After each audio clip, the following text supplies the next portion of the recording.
precisamos permitir que Ele trabalhe, que Ele haja. Amém. Precisamos abrir os compartimentos dos porões da nossa alma e permitir que o Espírito Santo faça o seu trabalho com total liberdade.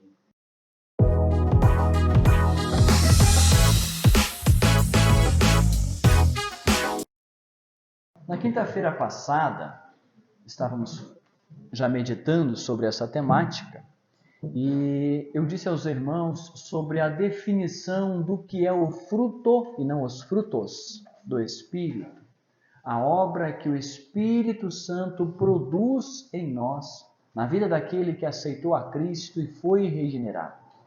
Eu disse aos irmãos, inclusive, que esta obra do Espírito Santo exige de nós rendição total ao Espírito Santo, para que ele possa desempenhar a sua obra em nossas vidas.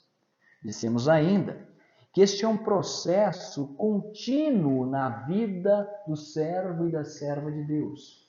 O Senhor Jesus disse que toda vara que está nele, mas que não produz fruto, o Pai corta e lança fora. Mas aquela que produz fruto, ele limpa para que dê mais fruto. Então é um processo contínuo da frutificação. Também falamos que pressupõe a mortificação da carne. E eu destaquei aos irmãos que esta luta entre a carne e o espírito é uma luta que não acaba no novo nascimento. Nós precisamos, dia após dia, lutar contra o velho homem. Ele vai tentar se levantar, ele vai tentar se manifestar, mas nós temos que mostrar que é Cristo quem habita em nós. E a partir de agora, queremos produzir os frutos dignos do arrependimento. Também disse aos irmãos que esta obra do Espírito Santo não é uma obra natural, produzida pelo nosso próprio esforço, mas sim uma obra que o Espírito Santo produz em nossas vidas. Isso é muito importante, amados, porque quando a gente começa a estudar sobre os aspectos do fruto do Espírito, nós começamos a olhar para a palavra de Deus e olhar para as nossas vidas, e cada vez que a gente faz esse exercício, nós percebemos o quão longe nós estamos da vontade de Deus. E o quanto nós precisamos nos aprimorar, nos aperfeiçoar e permitir que o Senhor faça a sua obra em nós, por nós e através de nós. Glória a Deus. Isso é importante, amados, porque dia após dia, esta batalha, muitas vezes, nos faz, e eu tenho certeza que você que vem meditando neste tema, nessas duas últimas quintas-feiras, hoje é a terceira, você já deve ter visto nessas semanas que se passaram, coisas em que você agiu, reagiu, pensou, fez, disse, e depois refletiu, meu Deus, mas essa não é uma atitude digna da vocação com que fui chamado. Meu Senhor, isto não é uma atitude que agrada ao Espírito Santo. Quantas vezes nós temos entristecido o Espírito Santo?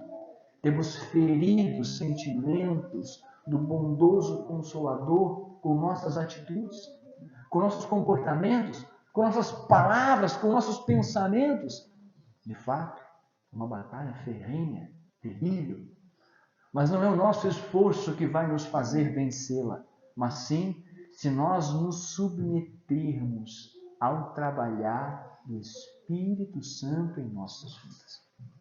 Nós precisamos permitir que Ele trabalhe, que Ele haja. Amém. Precisamos abrir os compartimentos dos porões da nossa alma e permitir que o Espírito Santo faça o seu trabalho com total liberdade. Amém. Onde há o Espírito do Senhor, ali há liberdade. Amém. E aí, dia após dia, Ele vai nos aproximar da vontade de Deus para as nossas vidas. Então, não desista na primeira dificuldade. Não desanime na primeira fraqueza, porque o Senhor deseja, sim, completar a boa obra que já iniciou na sua vida. Aleluia! possamos permitir que esse processo continue de verdade em nossas vidas. Graças a Deus. Também falamos na quinta-feira passada já sobre o primeiro aspecto do fruto do Espírito, que é o amor. O amor de acordo com a visão bíblica. Não esse amor sentimental, emocional que a gente vê no dia a dia. Então hoje, com a permissão de Deus, eu gostaria de meditar sobre os 8 aspectos restantes que faltam para nós meditarmos no fruto do Espírito. E o primeiro é, depois de amor, é gozo. Ou algumas traduções, vocês vão encontrar a palavra alegria.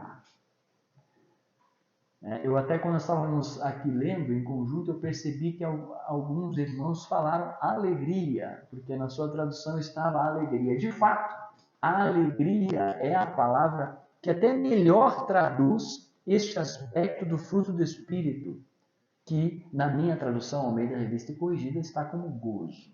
O que é a alegria? Todos os irmãos estão conseguindo ver esse copo d'água que, por gentileza e bondade de Deus, alguém me trouxe aqui? Ele está bem cheio. Está bem cheio. Bem cheio mesmo, de forma que se eu botar um pouquinho mais d'água aqui, ele vai começar a derramar. A ideia de alegria é justamente isso. Alegria é mais do que isso. Vamos começar com a felicidade. A ideia de felicidade é isso. É completude. É estar completamente cheio. Essa é a ideia de felicidade.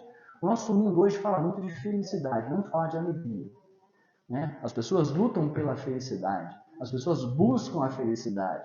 As pessoas gastam a sua vida para alcançar felicidade. Felicidade é isso. É copo cheio.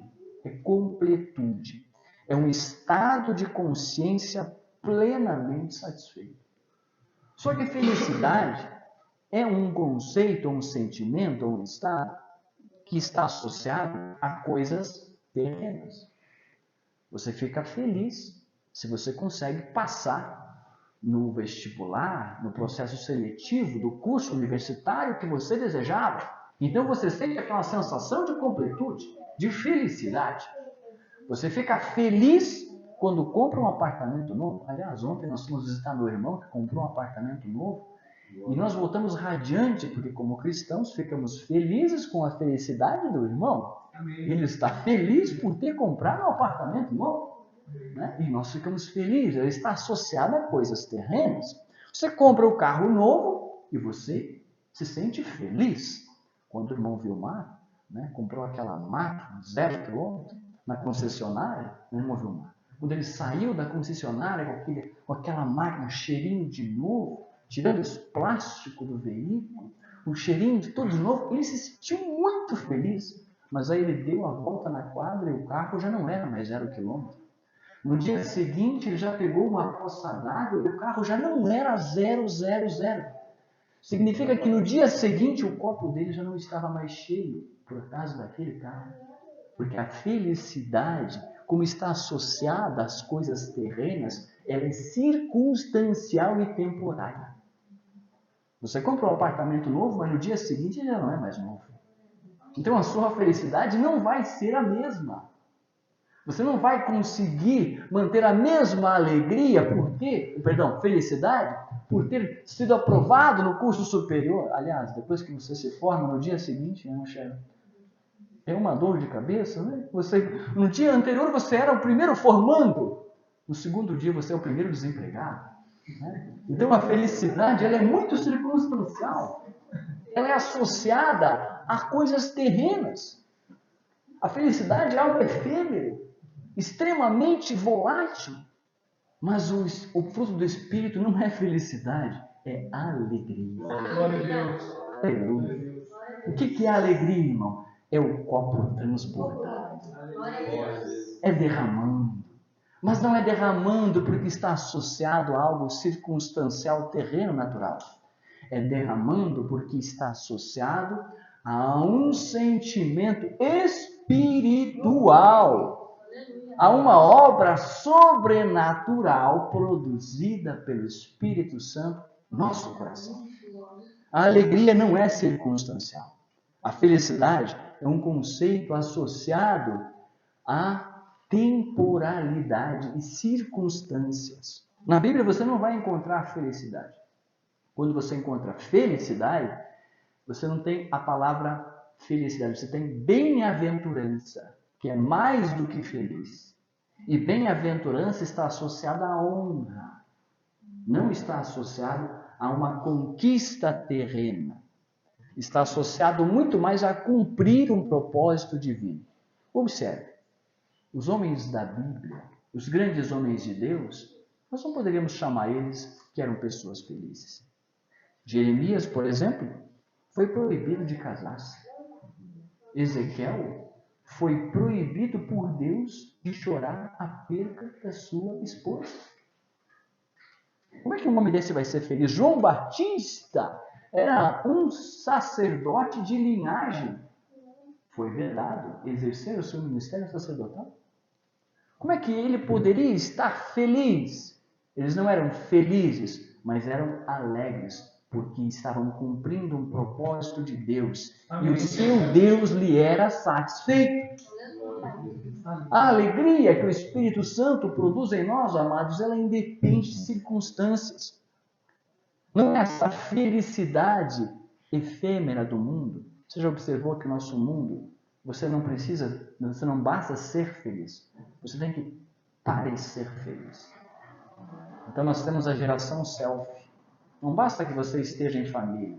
Você tem que mostrar que você está feliz em família. E aí você vê o tipo de comportamento, muitas vezes, que a pessoa está emburrada, está a cara fechada, mas é alguém com o celular, não, calma. E faz aquele sorriso amarelo, para que os outros precisam saber que você está feliz. Mas na verdade, não está feliz. É uma felicidade fabricada, uma felicidade construída. E esta geração, que era para ser a geração mais feliz, é a que está sofrendo com o maior índice de depressão e de suicídios. Porque não tem a alegria verdadeira que só o Espírito Santo pode produzir na vida de um ser humano. Amém. Que independe de circunstâncias. Veja como é que é a definição de alegria de acordo com a Bíblia. Mateus 5, 11 e 12. Bem-aventurados, mais do que felizes, sois vós, quando vos injuriarem e perseguirem, e mentindo disserem todo o mal contra vós por minha causa. Exultai e alegrai-vos, porque é grande o vosso galardão nos céus. Que conceito de alegria é esse, irmão? Glória a Deus. Está sendo injuriado, mas eu estou contente, eu estou alegre, porque o meu galardão nos céus é grande. Aleluia. O Senhor me basta. Bateu o carro, ainda vai reverter em bênção. Glória a Deus. A doença chegou, a morte chegou na família. Deus ainda está no controle de todas as coisas. Glória a Deus. Se tudo der errado na vida, a salvação já é motivo de sobra para nos alegrarmos no Senhor. Esta é a alegria que o Espírito Santo produz. Ele depende de circunstâncias. Ela está acima da vida temporal e efêmera do nosso mundo. Amor, gozo, paz. O que é paz? No conceito mundano, paz é um intervalo entre duas guerras. Paz é a ausência momentânea de conflitos. Paz é um pequeno intervalo de tempo em que você não é incomodado. Paz é um pequeno intervalo de tempo em que você pode fazer o que quer, sem que alguém venha roubar o seu silêncio. Não é esse tipo de paz que a Bíblia nos ensina. Não é ausência de dor ou desconforto, mas é um conceito bíblico de paz. É uma paz espiritual, produzida pela comunhão com Deus. É uma paz que excede a todo entendimento. É uma paz que ela domina a nossa vida de forma que nós nos tornamos comprometidos com a paz. A paz se torna ordem para nós. O Senhor Jesus deu uma bem-aventurança lá em Mateus 5, 9. Ele diz: bem-aventurados os pacificadores, porque eles serão chamados filhos de Deus. A paz é uma atitude de compromisso. Aquele que tem a paz no seu coração, ele vai buscar a paz. Ele vai trabalhar pela paz. Ele vai ser um arauto da paz. E ele vai plantar, semear e cultivar a paz. Em Hebreus, capítulo 12, versículo 14, o apóstolo vai nos dizer: segui a paz. Seguir a paz é buscar a paz, trabalhar pela paz, lutar pela paz, desejar a paz. Seguir a paz. Com quem? Com todos. E a santificação, sem a qual ninguém verá o Senhor. Muitas vezes a gente vê esse versículo ministrado e é destacado que a santificação é aquela que nós não podemos abrir mão, porque sem ela não veremos o Senhor. Está certo. Só que o versículo não parou aqui. Ele diz: segui a paz e a santificação, sem a qual ninguém verá o Senhor. Então não basta nós apenas seguir a santificação do ponto de vista individual. Também precisamos seguir a paz como um comprometimento de vida, para então termos a esperança e a fé de vermos o Senhor. Veja aqui em Romanos, capítulo 12, versículo 18, o apóstolo Paulo volta a falar no mesmo assunto e ele diz o seguinte: no que depender de vós, tende paz com todos os homens. Então a paz precisa ser um compromisso nosso. Nós devemos ser cultivadores da paz. Então, meus irmãos, para o bem da sua própria alma, afaste-se de algumas pessoas. De qual, irmão? Daqueles que promovem dissensões. Daqueles que fomentam mesquinharias. Daqueles que sempre têm uma fofoca para contar. Daqueles que destacam as faltas alheias para se sentir melhores. Daqueles que cultivam dissensões e esparramam fofocas entre os irmãos. Não. Seguir a paz e a santificação, sem a qual ninguém verá o Senhor. Esse deve ser um compromisso nosso enquanto cristãos. Amor, gozo ou alegria, paz, longanimidade. Essa é boa, né? Longanimidade. Característica de longânimo, tardio em irar-se. Longanimidade, meus irmãos, não é lerdeza, tá? Não é isso. Não é inércia. Não é complacência. Não é aquela atitude de qualquer coisa que pode falar com a pessoa. Ah, tudo bem, ele é longânimo. Não, ele pode ser um songamonga, mas não é longânimo. Tá? Longanimidade não é isso. Tanto faz quanto fez. Não, isso não é longanimidade. Longanimidade é uma virtude de suportar com firmeza a contrariedade para beneficiar o outro. É você ter tanto controle, domínio próprio, que você sabe que a pessoa quer tirar você do sério.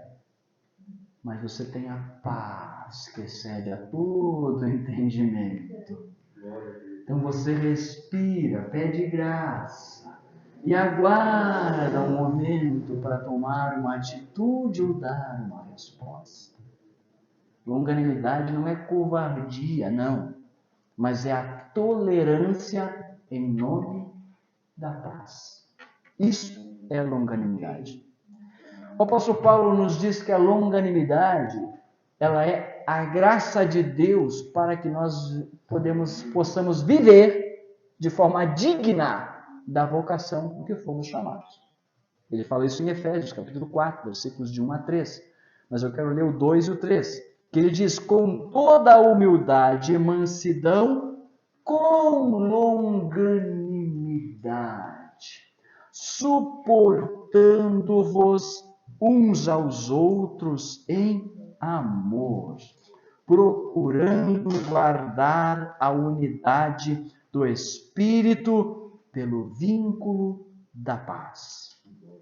Então, a longanimidade, a tolerância em nome da paz. Isto é longanimidade. Depois nós temos a benignidade. O que é benignidade? Característica ou caráter de ser benigno. Aquele que faz o bem. Agora precisamos entender que benignidade como fruto do Espírito é uma obra do Espírito Santo em nós. Então precisa ser superior àquela benignidade natural. A pessoa que é benigna como uma resposta do fruto do Espírito é uma obra que o próprio Espírito Santo produz em nossos corações. Benignidade é não desejar o mal para o próximo. É ter, não a incapacidade, tá? Mas a inabilidade para o mal. Não tenho habilidade para fazer o mal. Sou benigno. Sou benigno pela obra do Espírito Santo na minha vida. É não maquinar o mal contra o seu irmão, contra a sua irmã. É uma característica que reflete o caráter divino nas nossas vidas. De novo, é uma obra que o Espírito Santo produz em nós. A benignidade, enquanto fruto do Espírito, não é aquela benignidade natural, normal do ser humano, que é baseada na reciprocidade. Eu faço o bem para você e você faz o bem para mim. Não, não é esse tipo de benignidade. Olha o que o Senhor Jesus vai nos dizer lá em Lucas, capítulo 6, versículo 33. Se fizerdes o bem àqueles que também vos fazem o bem, que recompensa tereis? Também os pecadores fazem o mesmo. É a benignidade normal. Não é esse tipo de benignidade que o fruto do Espírito produz. A benignidade que o fruto do Espírito produz em nós é a capacidade para ir além. Aleluia! Provérbios capítulo 25, versículo 21, diz assim: se teu inimigo tiver fome, dá-lhe pão para comer. Se tiver sede, dá-lhe água para beber. É teu inimigo, você sabe que ele quer o teu mal, mas ele está com fome. Você dá pão para ele comer. Você dá água para ele beber. Isso é capacidade de ir além. Isso é só a obra de Deus em nossas vidas para fazer isso em nós. O Senhor Jesus também nos ensinou isso. Nos ensinou essa graça para ir além. Em Lucas capítulo 6, versículos 27 a 30, ele diz o seguinte: mas a vós, que a isto ouvis, digo, amai os vossos inimigos, fazei o bem aos que vos odeiam, bendizei a quem? Os que vos maldizem, e orai pelos que vos caluniam. Ao que te ferir numa face, oferece-lhe também a outra. E ao que te tiver tirado a capa, nem a túnica recuses. E dá a qualquer que te pedir. E aquele que tomar o que é teu, não lhe tornes a pedir. É difícil, né? Isso é difícil. Mas não é o nosso esforço, amados. É a obra do Espírito Santo em nós que nos habilita a agir assim. Você não consegue fazer isso. Você com seu esforço não vai conseguir fazer isso. Não tem como. Mas o Espírito Santo nos capacita, nos dá graça para ir além. Isto é benignidade. A graça, ela não pede mérito. A graça é favor sem merecimento. Graça não pede mérito. Está pesado? Não. É a obra que o Espírito Santo quer produzir em nós. Essa é a transformação que Ele quer produzir em nossas vidas. Amor, gozo, paz, longanimidade, benignidade, bondade. Bondade também não é a bondade natural. A imagem de Deus no homem, em todo homem, pressupõe que Deus soprou no homem o Espírito. O homem tem em si, de forma natural, ainda caído, ainda que está em pecado, ainda que não aceitou Jesus, ainda que não se converteu, ele tem a imagem de Deus ali imaculada, manchada, mas ela está ali, no espírito humano. O homem tem fagulhas de si, fagulhas de Deus em si. O pastor Severino Pedro da Silva, em uma das suas obras, ele diz o seguinte: o homem possui em si vestígios de Deus, de forma natural. De forma que todo ser humano pode manifestar bondade de forma natural, sem a ação do Espírito Santo. De forma natural, uma bondade natural é normal. O Senhor Jesus fala disso. Mateus 7, versículo 11, ele diz assim: se vós, pois, sendo maus, sabeis dar boas coisas aos vossos filhos. Ele ilustra isso. Ele diz: se o seu filho pede um pão, você não vai dar uma pedra? Se seu filho pede uma carne, você não vai dar um escorpião, uma serpente ou coisa que valha? Essa é a bondade natural. Mas não é essa bondade que é o fruto do Espírito. A bondade que é o fruto do Espírito, de novo, é a expressão do caráter divino em nós. Então, é a graça de Deus para irmos além também. Está lá em Mateus, capítulo 5, versículos 46 e 48. Essa passagem é muito profunda. O Senhor Jesus nos diz o seguinte: pois se amardes os que vos amam, que galardão tereis? Não fazem os publicanos também o mesmo? E se saudardes unicamente os vossos irmãos, que fazeis demais? Não fazem os publicanos também assim? Sede vós, pois, perfeitos, como é perfeito o vosso Pai que está nos céus. Este perfeito que Jesus usa aqui, o significado dele é maduro. Então tem tudo a ver com fruto. É um fruto maduro, pronto. O Pai é perfeito em bondade. E ele faz a chuva cair sobre o campo do justo, e a mesma chuva também cai no campo do ímpio. Ele dá a oportunidade para o justo se salvar, e ele também oportuniza para que o ímpio se arrependa. Ele emite o seu convite para a salvação para os nobres e para os indignos também. A porta da salvação está aberta para quem quiser, porque o Pai é perfeito em bondade. E assim como Ele é, nós devemos ser também. Mas para ser bondosos assim, com esforço humano, é impossível. Somente se você permitir que o Espírito Santo trabalhe em sua vida, aí ele vai gerar o fruto perfeito, o fruto maduro de bondade. Aleluia.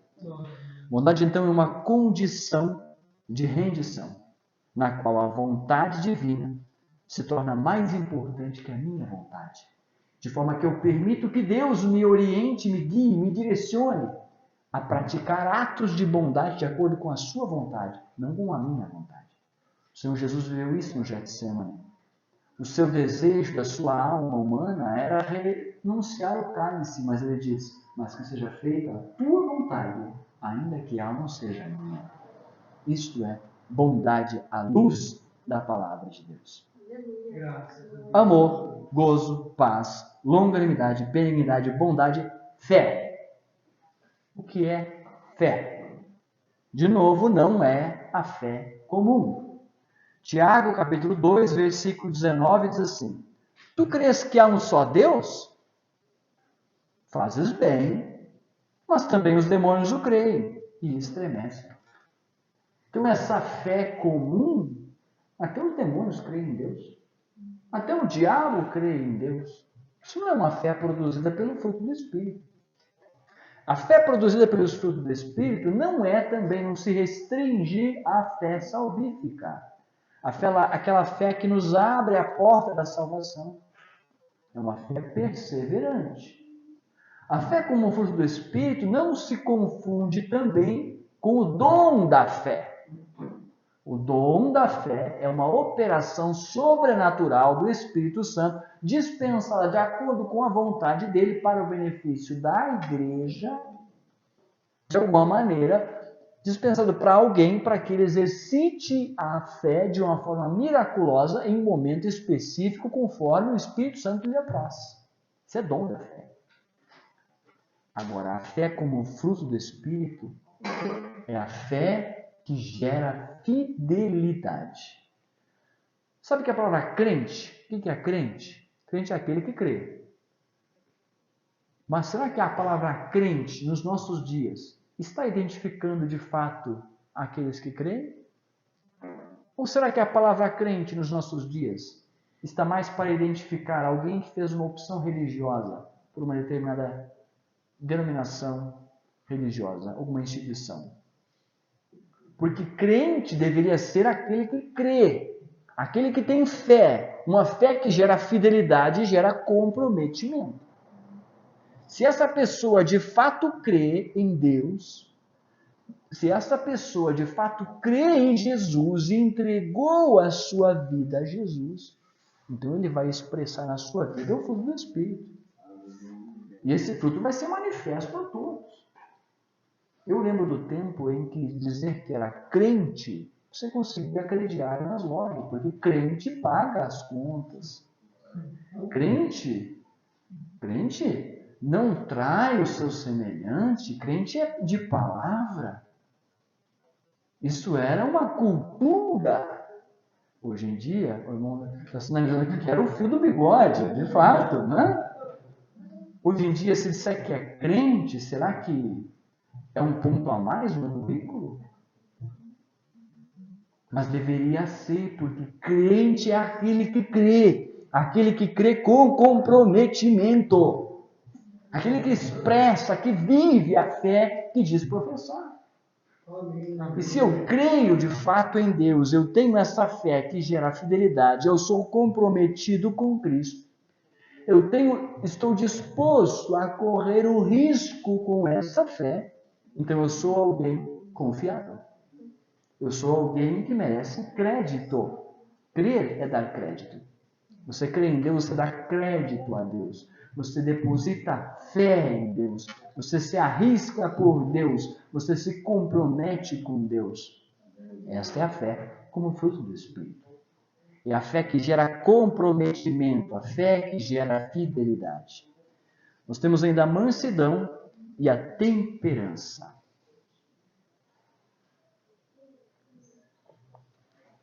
O que é mansidão? Mansidão não é letargia, tá? Não é inércia. Não é mesmo aquela ideia, né, da longanimidade, né? Aquela ideia equivocada. Mansidão não é covardia. É muito manso. Tem pessoas que têm um temperamento mais fleumático, que são naturalmente mais tranquilas, né? Mas isso não é mansidão. Isso é uma característica comportamental. Mansidão não é a pessoa simplesmente ser é mais calmo, ele é mais calmo, fala mais calmo, reage mais calmo, não reage. Né? Isso não é mansidão. Mansidão é força sob controle. É você ter domínio sobre os seus próprios impulsos. Ela está muito relacionada à temperança, que já vamos falar agora. É a capacidade de você ter o discernimento espiritual para escolher quais batalhas você vai lutar. Isso é ter mansidão. Moisés é um exemplo bíblico de mansidão. A Bíblia diz que nos tempos de Moisés não havia homem tão manso quanto Moisés. E tinha que ser manso mesmo, porque para liderar aquele povo, meu Deus, tem que ter mansidão mesmo. Para liderar o povo que ele liderava, meus irmãos, no deserto, o povo queria carne, e queria água, e queria voltar para o Egito, e não queria mais o Egito, e não sabia o que queria, tinha que ser muito manso. Quantas vezes tentaram matar ele, e ele ia lá interceder para o povo. Interceder pelo povo. Mas isso não significa que ele também não agia com energia quando era necessário. Mansidão é saber as batalhas que precisa lutar, escolhê-las com discernimento. É saber a hora de aparecer e saber a hora de se recolher. Saber a hora de agir e saber a hora de esperar.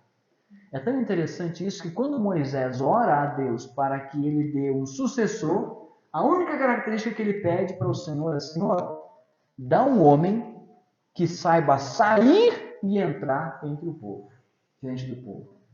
Ou seja, ele conhecia o povo que ele liderava, dizia: Senhor, a capacidade ele pode ir atrás, o conhecimento ele pode buscar o conhecimento e aprender. A habilidade de liderança, conforme ele vai liderando, ele vai pegando. Agora, uma coisa esse homem precisa ter: ele precisa saber o momento de estar na frente e o momento de se recolher. Se ele souber isso, ele vai dar certo. Porque ele conhecia o povo que liderava, ele era manso. Quer um exemplo maior de liderança, de mansidão? Líder manso, Jesus Cristo. Jesus, ele disse: aprendei de mim, sou manso e humilde de coração. Jesus era tão manso que ele ficou calado quando ele tinha condições de falar. E ele resolveu ficar calado. Ele era manso, tranquilo. Jesus era tão manso que quando ele sabia que os seus ouvintes não queriam ouvir, ele nem retrucava. Gastar por quê nas palavras? Eles não querem ouvir. Você sabia que Jesus até se recusou a ensinar quando o povo vinha para aprender, mas não queria aprender? Quando o povo vinha até Jesus para aprender, teoricamente para aprender, mas eles não estavam com disposição de aprender, Jesus contava em parábolas. E ele disse para os discípulos: sabe por que eu estou contando em parábolas? Porque é para eles ouvindo não entenderem, porque eles não querem aprender. Esses aqui não querem. O coração deles está endurecido. Eles não querem aprender. Ele era manso, tranquilo. Escolhia as batalhas que ia lutar. Mesmo podendo fazer, ele escolheu não defender a si mesmo. Ele podia defender a si mesmo. Não vou defender. Ele não sofria com o medo de perder a reputação. Não sofria. Ele era manso, tranquilo, sabia onde ele estava andando. Agora você quer ver Jesus agindo energicamente? Também vemos. Quando precisou, ele não poupou reprimenda aos seus discípulos. Quando foi necessário, nem com a mãe e os irmãos, ele deixou de repreendê-los. Quando foi necessário, ele confrontou os líderes religiosos na cara. Quando foi necessário, diante do sumo sacerdote, mesmo sabendo que ele corria risco de vida, ele assumiu a sua divindade. Quando o zelo da casa de Deus estava em jogo, ele fez um relho, aqui no gaúcho chama um relho, um mango, e expulsou os vendedores do templo, os vendilhões do templo. Você acha que ele chegou lá no templo e disse: muito bem, com licença, eu sou manso e humilde, dá para você retirar as suas pombinhas daqui de dentro do templo? Com um mango na cintura, ele ia fazer isso? Diz a Bíblia que ele derrubou as mesas, porque ele sabia a momento de agir. Ele era manso, mas ele sabia ser enérgico quando precisa. E não era porque ia defender a sua reputação, mas era o zelo pela casa de Deus que o impulsionava. Em último lugar, temperança. Temperança também pode ser traduzido e entendido como domínio próprio. É a qualidade ou virtude de quem é equilibrado, moderado e sob controle. Dá para fazer um resumo de todos os outros aspectos do fruto do Espírito convergindo na temperança ou domínio próprio. Observe comigo. Quem tem temperança e paz sabe esperar. Não se precipita. Tem paz, tem temperança, sabe esperar. Quem tem temperança e alegria, age sempre com atitude de otimismo. Sempre tem um sorriso nos lábios. Não importa as circunstâncias, porque a sua alegria não depende das circunstâncias. Quem tem temperança e é manso, pensa primeiro, depois responde. Primeiro pensa, pesa as palavras, tem o equilíbrio, tem o domínio, o controle próprio. Quem tem temperança e é benigno, não paga na mesma moeda. Porque é benigno, tem controle próprio, ele pode suportar isso. Não vai responder na mesma moeda. Quem tem temperança e é bondoso, está disposto a ver o melhor lado da pessoa. Ele é bondoso, ele é temperante. Quem tem temperança e é longânimo, está disposto a dar a segunda chance, entregar a capa, a túnica, andar a segunda milha. Quem tem temperança e é amoroso, está disposto ao sacrifício, porque o amor verdadeiro é aquele que sacrifica. Então, se for necessário, ele vira a outra face. Quem tem temperança e fé, crê que Deus permanece no controle, mesmo quando as circunstâncias dizem o contrário. Quem tem temperança não tem apenas autocontrole, mas tem o controle que vem do alto. Aleluia. Quem tem temperança, então, não sai correndo quando o celular toca. Tem temperança, calma. Vai dar tempo. Qualquer coisa você retorna. Para que viver ansioso, correndo atrás de notificação? Quem tem temperança e autocontrole não sofre pelo medo de desagradar. Deus está no controle. Tudo vai ficar bem. Amém. Se tudo der errado, a salvação é suficiente. Aleluia. Quem tem temperança tem paz. Não sofre por antecipação. Para que sofrer por antecipação? Se você não pode mudar o futuro. Quem tem temperança não fala aquela bobagem que veio à mente. Não. Porque ela vem, mas você não fala. Você tem temperança. Você tem domínio próprio. Então você segura. Não, eu não vou falar. Amém. Quem tem temperança e é benigno, não desconfia precipitadamente. Para que eu vou desconfiar? E se eu cometer uma injustiça? O amor tudo sofre, tudo espera, tudo suporta.